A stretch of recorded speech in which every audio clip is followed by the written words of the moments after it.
آج کی اس ویڈیو میں ہم آپ سے خاندان غلامہ یعنی سلیو ڈائناسٹی کے فاؤنڈر سلطان قطب الدین ایبک کی بائیوگرافی بیان کریں گے اور بتائیں گے کہ قطب الدین ایبک ہندوستان کا سلطان کیسے بنا اور اپنی زندگی میں کتنی جنگیں لڑیں اور دہلی کا قطب مینار کس نے تعمیر کرایا۔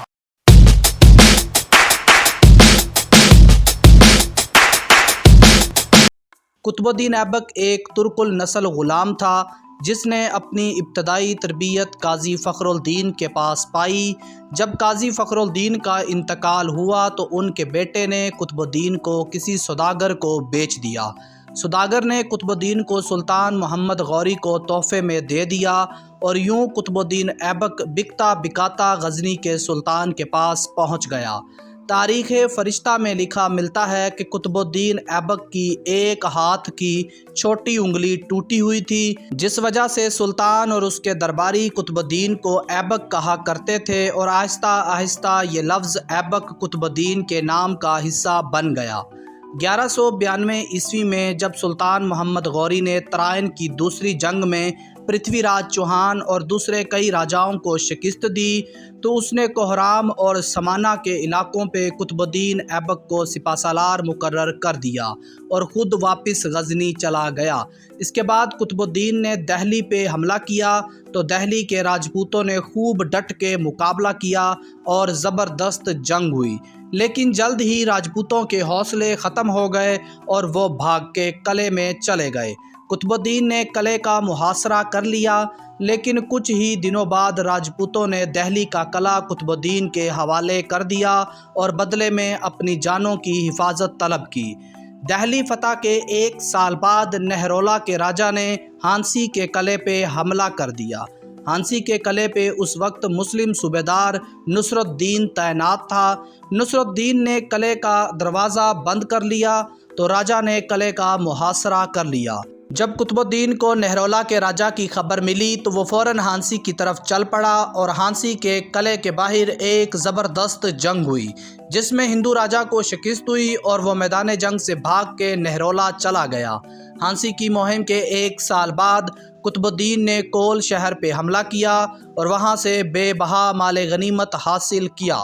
تبھی قطب الدین کو خبر ملی کہ سلطان محمد غوری ہندوستان آ رہا ہے تاکہ بنارس اور کنوج کو فتح کر کے غوری سلطنت میں شامل کیا جا سکے۔ قطب الدین نے آگے بڑھ کے سلطان کا استقبال کیا اور بہت سارا مال غنیمت سلطان کی خدمت میں پیش کیا۔ سلطان قطب الدین کی اس خدمت سے بہت خوش ہوا اور اس نے قطب الدین کو خلت عطا کی اور ایک فوجی لشکر کا سپہ سالار بھی مقرر کیا اور بنارس کی طرف روانہ کر دیا اور سلطان خود فوج کے ساتھ قطب الدین کے پیچھے پیچھے چل پڑا۔ جب قطب الدین ایبک بنارس شہر کے پاس پہنچا تو بنارس کا راجا جے چند ہاتھی پہ سوار ہو کے ایک بڑا فوجی لشکر لے کے شہر سے باہر جنگ کے لیے نکل آیا۔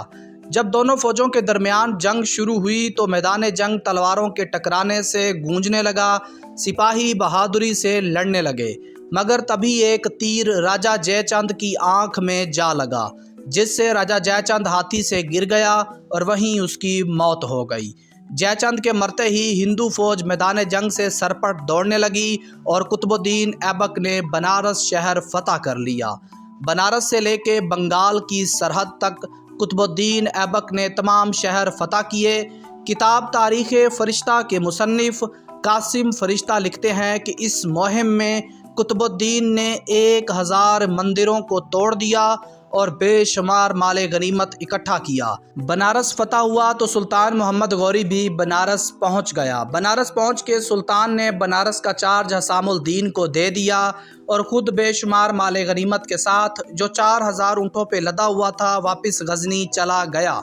جب سلطان محمد غوری غزنی واپس گیا تبھی قطب الدین کو خبر ملی کہ ہندو راجا چھاتر رائے نے دہلی پہ حملہ کر دیا ہے اور شہر کو جی بھر کے لوٹ رہا ہے، تو قطب الدین فوراً فوج لے کے نکل پڑا۔ جب چھاتر رائے کو قطب الدین کے آنے کی خبر ملی تو وہ فوراً دہلی سے بھاگ گیا۔ دہلی شہر پہ دوبارہ قبضہ کرنے کے ایک سال بعد قطب الدین کو خبر ملی کہ اجمیر پہ راجا ہیم راج نے قبضہ کر لیا ہے، تو قطب الدین اجمیر پہ حملہ کیا اور خطرناک جنگ ہوئی۔ جس میں راجہ ہیمراج مارا گیا اور اجمیر مسلمانوں کے قبضے میں آ گیا۔ اجمیر پہ قبضے کے بعد قطب الدین نے نہرولا پہ حملہ کیا اور نہرولا کے راجہ کو جنگ کے دوران مار دیا اور نہرولا پہ قبضہ کر لیا۔ اس کے بعد آس پاس کے چھوٹے موٹے قلعوں پہ قطب الدین نے اپنا کنٹرول حاصل کیا اور بے شمار مال غنیمت اکٹھا کرنے کے بعد دہلی چلا گیا۔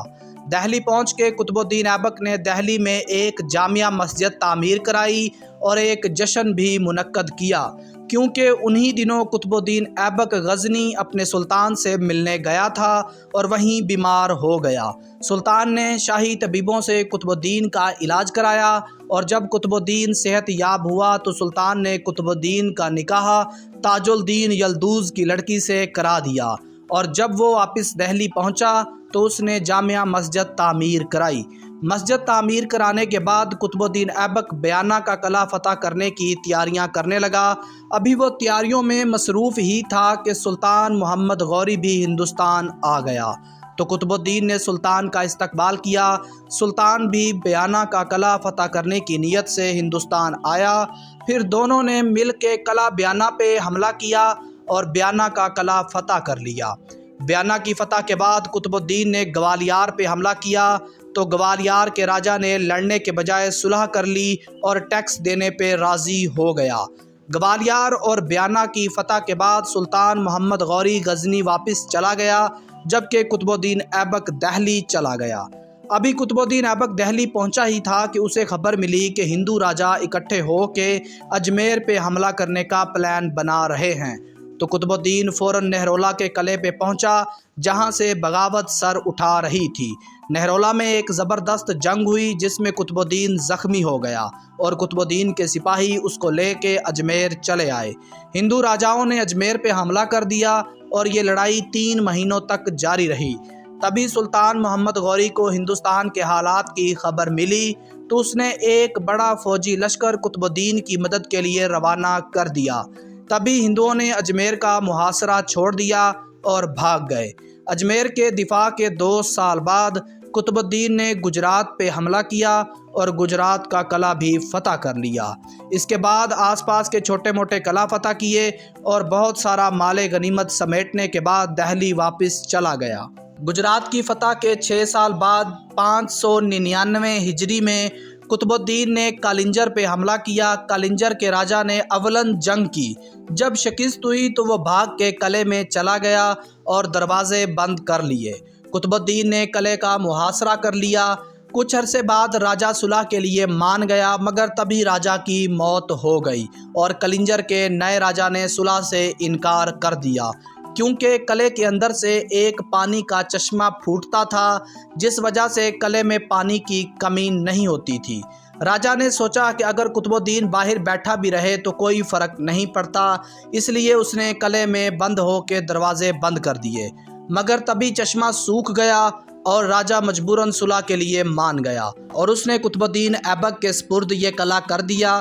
کالنجر کی فتح میں قطب الدین نے 50,000 ہندوؤں کو گرفتار کیا اور ان کو مسلمان کیا اور کالنجر کے خزانے کو قبضے میں لے لیا۔ کالنجر فتح کرنے کے بعد قطب الدین نے مہوا اور بدایوں کا علاقہ فتح کیا اور یہ دونوں علاقے فتح کرنے کے بعد قطب الدین واپس دہلی چلا گیا۔ اس کے بعد 15 مارچ 1206 عیسوی کو جہلم کے قریب سلطان محمد غوری کھوکھروں کے ہاتھوں شہید ہو گیا، تو قطب الدین ایبک نے جون 1206 کو لاہور میں اپنی تخت نشینی کا اعلان کر دیا۔ قطب الدین ایبک کی گورنری کا زمانہ جنگ و جدل میں گزرا تھا۔ تخت پر بیٹھ کر اس نے امور سلطنت پر توجہ دی۔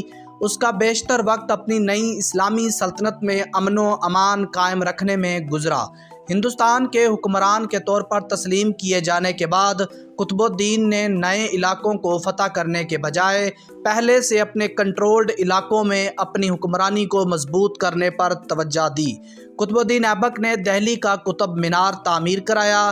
اس کے علاوہ ہسٹورینز قطب الدین کو اس کی سخاوت کی وجہ سے لاکھ بخش بھی کہتے ہیں۔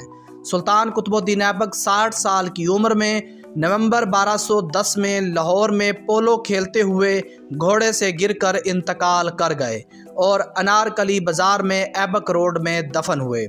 یہ تھی سلطان قطب الدین ایبک کی بائیوگرافی۔ اگر آپ سلطان محمد غوری، احمد شاہ ابدالی، سلطان محمود غزنوی یا مغلیہ سلطنت کے فاؤنڈر ظہیر الدین محمد بابر کی بائیوگرافی جاننا چاہتے ہیں تو ہمارے چینل کی ہو سیریز وزٹ کریں یا پھر ڈسکرپشن میں دیے گئے لنک پر کلک کریں۔